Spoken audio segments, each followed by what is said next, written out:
Wow, what a beautiful day here in Florida. It's hard to imagine that I'm standing in the path of a hurricane. If you look at the radar, this place will look drastically different in 48 hours. We've got to talk about this storm Helene. It's impacting cruise ships. And another crazy story that's going on, the world's largest cruise ship, one of the world's newest cruise ship, apparently the check engine light's on that ship, and thousands of cruisers got the worst news because of it. Cruise news and my views. Let's talk about it.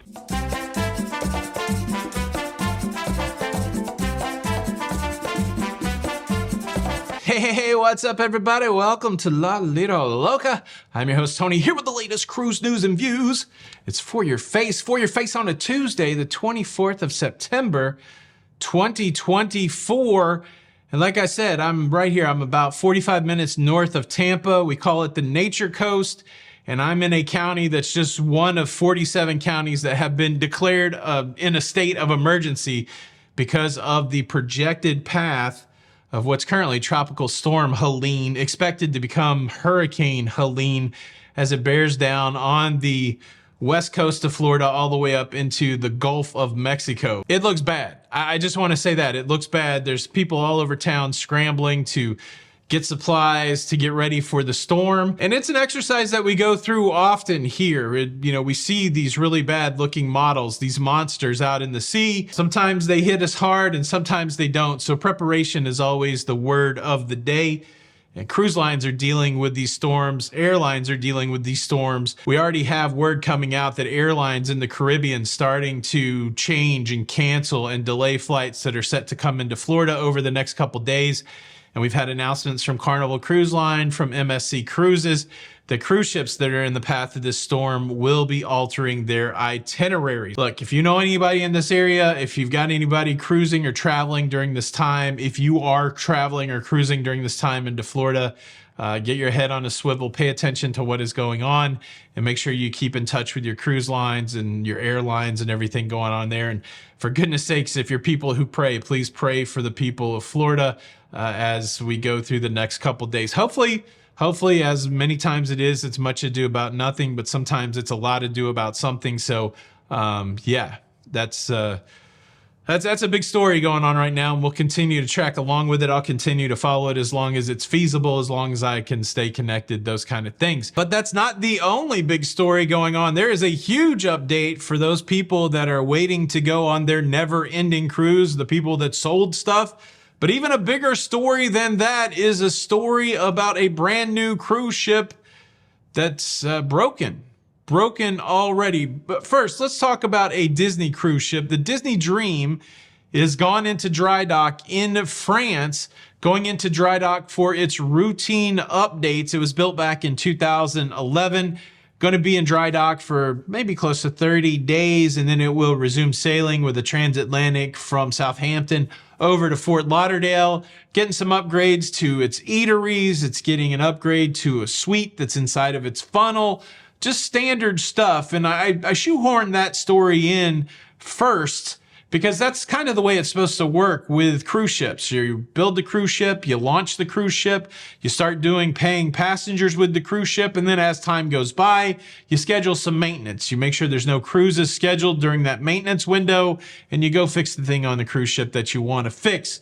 That way the company doesn't lose out on any money, and that way you don't have any customers that were expecting to cruise, but then they didn't get to cruise. That's that story. But the other story that's really kind of tweaking my brain is, imagine this. Imagine you spend $2 billion on a cruise ship, and that cruise ship isn't even 1 year old, and you're getting the check engine light. The cruise ship is unable to propult.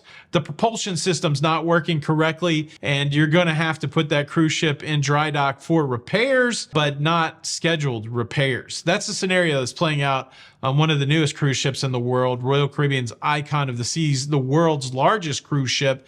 Just came into service back in January of this year. Only in service for about 10 months, and right now it can't get up to speed. The current cruise of the Icon of the Seas had to alter its itinerary, skipping a port stop in St. Thomas. They're already giving money back to people on that cruise ship for this changed itinerary, And then thousands of people yesterday got the worst news, the news that you don't want to get, that your upcoming cruise on the 28th of September canceled. They had to pull a whole cruise so that they could take the Icon and try to repair the engines. Like, we can't be naive about it. These are, I just did that ship tour where I saw the latest Norwegian Aqua being built. It's complex. And so, there's no perfection in complexity, especially when it comes to machines and all of the things that go to make a cruise ship sail. You can't expect everything to work perfectly, but it is surprising to have something so new already be broken. It's a bummer. It's a bummer that it's an expensive cruise, and people really, spending that kind of money, excited to go on a cruise now to get that cancellation. Of course, Royal Caribbean's doing what they can to keep the people happy. 100% refund, 100% future cruise credit. It's just the way it goes in cruising sometimes. But could you imagine, like, we've got a car that's a couple years old, and fortunately, we haven't had many issues or really any issues with it. We've just been doing our normal maintenance. Could you imagine that, being in that new honeymoon, new car honeymoon, new ship honeymoon period, and all of a sudden your check engine light comes on? That would be a rough one. There's great times in cruising, and then there's frustrating times in cruising. And talking about frustrating, we do have an update on the never-ending cruise, the Villa V Odyssey. I want to tell you all about that, but first, let me quickly invite you to subscribe. If you like staying up to date with everything going on in cruising, please consider subscribing with the notification bell on. That way you don't miss out on any of these episodes. Also, we got live shows tonight. If you want to, we're going to talk more about the storm. We're going to talk more about what's going on with the Icon. Of course, answer your cruise questions. Jenny B and I will be here in the studio for you, 9 p.m. Eastern time. That's the big YouTube show, usually about 1,000 people here. But we also have a smaller show, and it really is a good chance to get your questions answered. It's the Patreon show. Every month you get 3 or 4 of these live shows for as little as $5 a month. If you want some extra La Vida Loca content, please come check out our Patreon community today. The link is in the description, but if you don't want to do that, that's perfectly fine. Also, we'll see you in the big show tonight at 9 p.m. Okay, Villa V. We've been tracking this 4 months ago. The Villa V Odyssey was supposed to leave Belfast with people who paid buku Dolores. They paid a lot of money to have a long-term residency on a cruise ship. Now, this was a cruise ship that was acquired from Fred Olsen Cruises. It's the old Braemar. And they got this cruise ship and they tried to get it ready so that they could do this cruise, this never-ending cruise, and they ran into trouble. They had trouble with the rudder, and apparently, according to some of the leadership there, they don't feel like they've gotten necessarily a fair shake when it comes to these inspections. Apparently, they've been very heavily scrutinized in a way that they did not anticipate in their planning. And but here's the update. Here is the update. This ship may leave with its passengers as soon as tomorrow. They passed their sea trials. All the folks out there making the YouTube videos about it, they seem very encouraged and excited.